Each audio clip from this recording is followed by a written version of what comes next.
Bonjour à tous, j'espère que vous allez bien.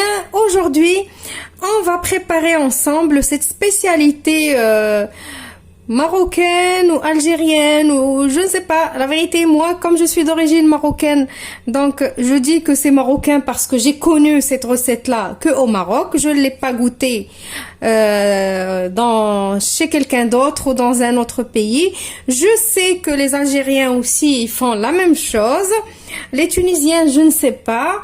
Sûrement, ça existe aussi dans un autre pays du monde, mais moi, je ne connais pas. Moi, chez moi, on dit que c'est du trid, T-R-I-D, pour faire al-fissa. Al-fissa, c'est un plat qu'on fait pour la femme qui vient d'accoucher, pour lui donner des forces. Mais c'est pas ce qu'on va faire aujourd'hui. On va pas faire le plat, on va faire juste ces feuilles-là qu'on utilise pour faire ce plat. Je sais que peut-être les Algériens, ils appellent ça rogeg. Ou qu'est-ce qu'ils appellent ça aussi? Il y en a qui disent les mouchoirs. Je ne sais pas pourquoi ça s'appelle des mouchoirs. Bref, c'est ce qu'on va faire aujourd'hui. N'hésitez pas de me laisser comment vous l'appelez, vous, chez vous. Ou peut-être vous ne connaissez pas du tout cette recette-là. Donc, suivez-moi pour voir le déroulé de la recette. Il nous faut 600 g de farine, 200 g de semoule extra fine, une bonne cuillère à café de sel. On va prendre aussi 2 cuillères à soupe d'huile. Et j'ai 500 ml d'eau à température ambiante, pas besoin de tiédir l'eau ni rien du tout. Allez, on passe à la recette. Moi, je vais faire ma pâte au robot. Vous pouvez très bien faire votre pâte à la main. Donc, je vais mettre l'eau. Je mets le sel. Je vais mettre l'huile. Donc ici, c'est une pâte vraiment comme la pâte à msemen. C'est la technique de la cuisson qui est différente. Je mets ma semoule et je vais mettre ma farine. Et je vais pétrir ma pâte. Pour ceux que ça intéresse, je vais mettre le programme malaxé pendant 1 minute 30. Voilà ma pâte. Donc c'est une pâte, faut qu'elle soit ni collante, ni trop molle, ni trop dure, entre les deux. Voilà, comme ça. Donc je vais la sortir maintenant de mon robot. Voilà, donc j'ai sorti ma pâte. J'ai pris un plateau à côté de moi que j'ai huilé. Maintenant, je vais huiler aussi ma pâte. Et on va commencer à confectionner des petites boules. Donc je prends ma pâte comme ça et je vais confectionner des toutes petites boules. Vraiment toutes petites. Comme ça, regardez ma main, regardez la boule. Et je pose sur mon plateau. Et comme ça, je sors ma petite boule et je pose jusqu'à ce que je finisse toute la quantité de mes boules. Et après, je vais couvrir mes boules et je vais les laisser se reposer une demi-heure à 1 heure. Ça dépend si vous avez le temps ou si vous voulez même les faire la veille pour le lendemain. C'est bien aussi, c'est mieux. La pâte, elle repose bien comme il faut. Donc, je continue comme ça et je vous retrouve juste après. Alors, avant de couvrir vos boules, n'oubliez pas de les huiler pour que ça fasse pas de la croûte. Que la pâte, elle reste bien molle et qu'elle fait pas de croûte. Donc, comme j'ai dit, on va les couvrir et les laisser se reposer. Et je vous retrouve juste après pour la cuisson. Alors maintenant, après que notre pâte elle a reposé, je vous conseille de prendre un morceau de papier cuisson, de le couper en forme ronde. On va l'huiler Le papier cuisson, ça aide vraiment parce que la pâte, elle va être tellement fine qu'on ne pourra pas la prendre facilement. Et même si on arrive à la prendre, elle va se déformer dans nos mains. Donc, moi, je préfère faire comme ça. Donc, je prends ma pâte, je l'aplatis. Je l'aplatis finement. J'essaye de faire la forme ronde.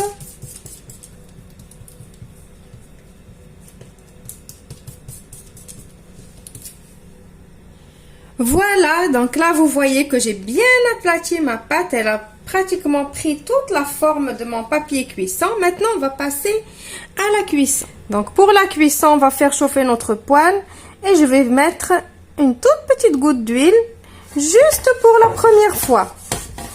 Et je vais la mettre avec mon pinceau et je vais prendre ma pâte facilement, vous voyez, je la tiens facilement avec mon papier cuisson et je la pose ici. Et voilà, pour moi, c'est facile de faire comme ça. Si j'avais mis la pâte sans papier cuisson, j'aurais même pas pu la soulever parce que tellement elle est fine. Donc le feu doit être vraiment tout doux, vraiment à petit feu. Et là, je vais commencer à enlever mon papier.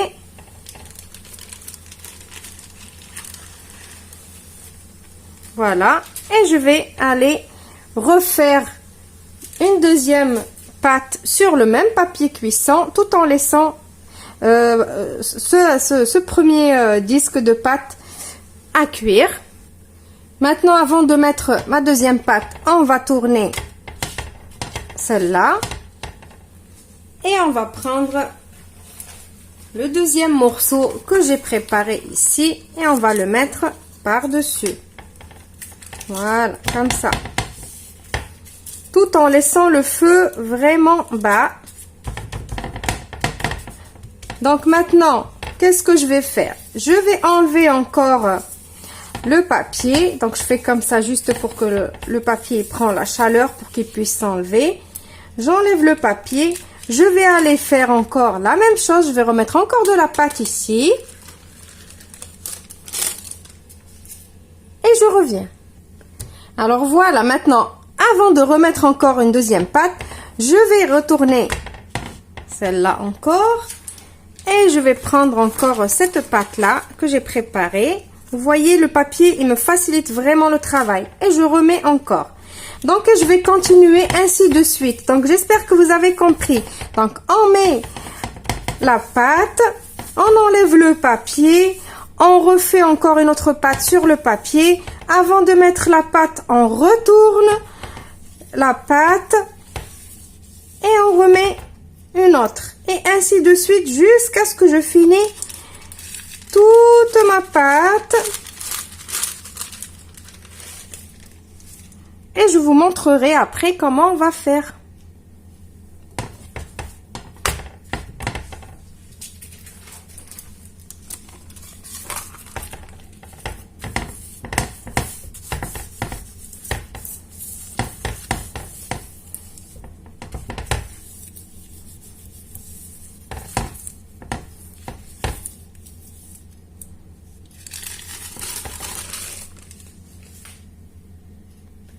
Alors, j'ai oublié de vous dire, bien évidemment, je vais pas finir de cuire toute ma pâte que j'ai préparée comme ça.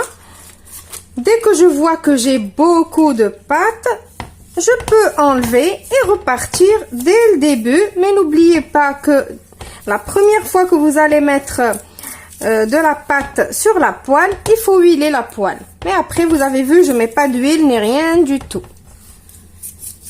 Voilà, donc après je vais vous montrer comment on va défaire les feuilles. Ça s'appelle des feuilles, ça s'appelle des mouchoirs, ça s'appelle tride, ça s'appelle rugag, je ne sais pas. Laissez-moi dans les commentaires qu'est-ce que vous les appelez dans votre région ou dans votre pays. Comme ça je sais un petit peu comment vous les appelez.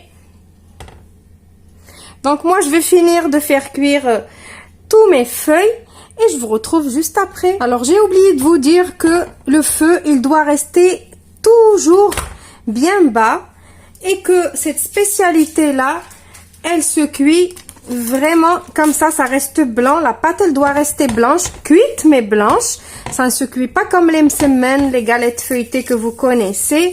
Ça ne doit pas colorer ni rien du tout et ça doit être fin et transparent. Voilà, donc j'espère que la vidéo n'est pas trop longue pour vous, mais des trucs comme ça, il faut vraiment bien les expliquer. Et sachez que chacun a sa technique pour faire cette spécialité-là. Mais moi, je vous ai montré la meilleure technique que j'ai trouvée et que j'ai adoptée depuis que je sais faire. Donc, j'espère que vous aussi, vous allez les réussir comme moi. Alors aussi, n'ayez pas peur, ça ne va pas brûler. Le temps que vous avez posé la pâte ici et que vous allez refaire une autre sur le papier cuisson encore, ça permet à celle-ci qui est sur la poêle de cuire tranquillement. Du moment que vous mettez le feu, mais vraiment au minimum, n'ayez pas peur, ça ne va pas brûler ni rien du tout.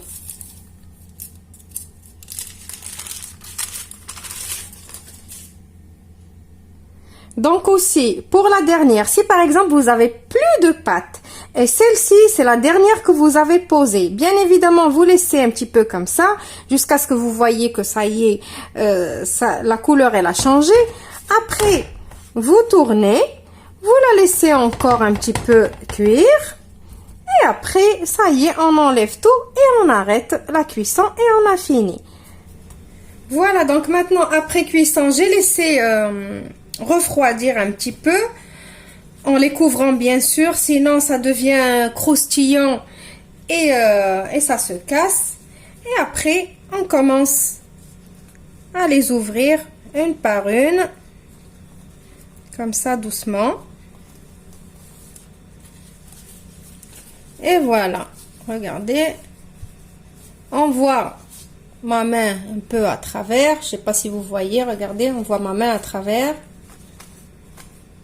Donc, je vais continuer à les ouvrir une par une, que c'est transparent. Donc, je vais prendre, après que je les ai tous ouverts, je vais les prendre comme ça. J'ai remis encore une sur l'autre et je vais rouler pour les couper. Moi, j'aime bien les couper comme ça, en lanière. Ça rappelle un petit peu les tagliatelles. Après, il y en a qui aiment les couper juste comme ça à la main. Moi, j'aime bien faire ça. Je prends mon ciseau et je coupe comme ça.